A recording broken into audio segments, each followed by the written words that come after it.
محسن چوہا محسن چوہا بغیرت کے بچے پورا ملک بیچ کے کھا گئے بغیرت۔ انہوں نے ہمیشہ سے مجھے یہ کہا کہ مائنورٹیز کو مائنورٹیز مت کہو، یہ ان کی توہین ہے۔ ہم نے مائنورٹی کارڈ لانچ کیا ہے۔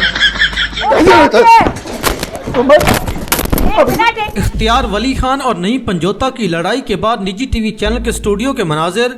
اختیار ولی خان بار بار کہتے رہے ٹیریان کون ہے، ٹیریان کون ہے، تو آگے سے نعیم پنجوتا نے کہا مریم ناجائز اولاد ہے، اختیار ولی خان کیسے ناجائز ہے بتاؤ، اور ساتھ ہی نعیم پنجوتا پر حملہ کر دیا۔ ایڈوکیٹ نعیم پنجوتا صاحب نے کسی پٹواری کی منجی ٹھوکی ہے۔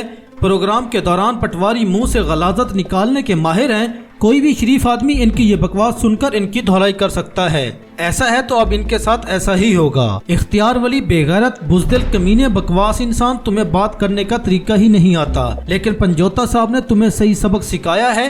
ویل ڈن نعیم پنجوتا صاحب۔ مریم صفدر کی چاکری میں اختیار ولی نے بھرپور کوشش کی، اب اسے کوئی عہدہ دے دیں اس سے پہلے کہ وہ اپنے کپڑے پھاڑ کے کسی پر زیادتی کا الزام لگانا شروع کر دے۔ سرکاری عہدہ حاصل کرنے کے لیے یہ شخص تقریباً پاگل ہو چکا ہے، اور اس کا مقصد صرف یہی ہے کسی طرح شریفین کی گڈ بک میں آ جائے۔ نون لیگیوں کے ہاتھ سے سب نکل رہا ہے تو کتوں کی طرح باولے ہو گئے ہیں۔ نعیم پنجوتا اور اختیار علی خان کی لڑائی کی ویڈیو اس وقت سوشل میڈیا پر خوب وائرل ہو رہی ہے۔ ناجائز مریم ہے، ناجائز مریم کیسے ناجائز؟ ناجائز ہے کیسے ناجائز؟ جیسے تم بکواس کر رہے ہو، بتاؤ کیسے ناجائز ہے؟ بتاؤ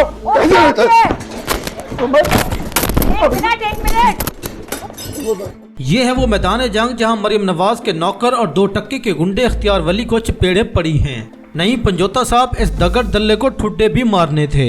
اس پر عائشہ علی بھٹا نے ٹویٹ کرتے ہوئے لکھا اختیار ولی وزارت حاصل کرنے کے لیے پاکستان تحریک انصاف کے رہنماؤں اور خواتین پر فوش فکرے کسنے اور کردار کشی میں ہر حد پار کر چکا ہے۔ اس مکروہ بڑھی گدھ پر نعیم پنجوتا صاحب پر تشدد کے خلاف مقدمہ درج کروایا جائے، اور اب ان بڑھی گدھوں کو لگام ڈالنے کا وقت آ گیا ہے۔ کیا نعیم پنجوتا صاحب نے اس پٹواری کی ٹھیک دھلائی کی ہے یا خاطر تواضع میں کوئی کمی رہ گئی ہے؟ اس وقت کمپنی اور کمپنی کے ٹاؤٹ لوگوں کے حالات کچھ اچھے نہیں چل رہے۔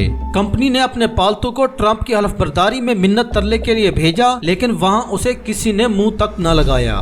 رات عادل راجہ نے کمپنی کے ملازم کی ویڈیو شیئر کرتے ہوئے لکھا عاصم منیر کے پیشاب محسن نقوی کا امریکہ میں پاکستانی سفارتخانے کے باہر شاندار استقبال۔ جیسے مصروف پہنچے تو پاکستانیوں نے محسن نقوی چوہا چوہا کے نعرے لگا دیے۔ محسن چوہا محسن چوہا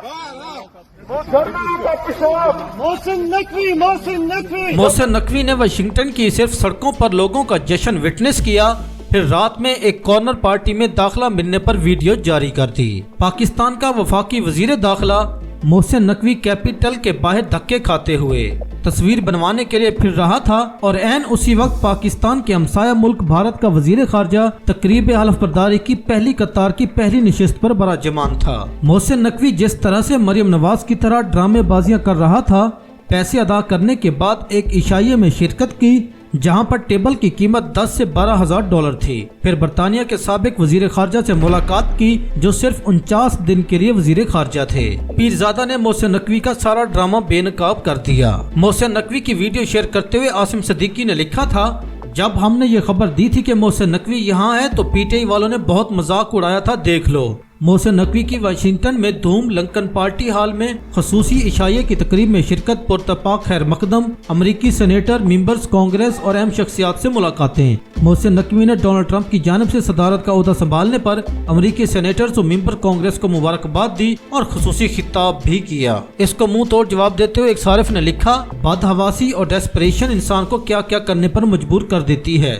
new federal state of China امریکہ میں چند سر پھرے انتہا پسندوں کا گروپ ہے جو موجودہ چینی حکومت کا تختہ الٹ کر اپنی مرضی کا انقلاب لانا چاہتے ہیں۔ مزے کی بات یہ ہے کہ وہ ہیں بھی امریکی۔ ایسی تنظیموں کو امریکی ایجنسیاں بھی سنجیدہ نہیں لیتی۔ ہاں، چین کی نظر میں وہ ان کے دشمن ضرور ہیں۔ محسن نقوی امریکہ میں کسی اہم شخصیت کے ساتھ تصویر کھنچوانے کے چکر میں اس تنظیم کے ڈنر میں بھی جا پہنچا، جیسے شاہد افریدی مشہور ہونے کے چکر میں پرو اسرائیل مظاہرے میں شرکت کر بیٹھا تھا۔ اس سے وہ ٹرمپ انتظامیہ کی خوشنودی تو خاک حاصل کرتا، البتہ چین کے نوٹس میں یہ حرکت ضرور آئے گی اور ان کو اس پر تپ چڑھے گی۔ آج کل کمپنی کا ہر پینترا الٹا پڑ رہا ہے۔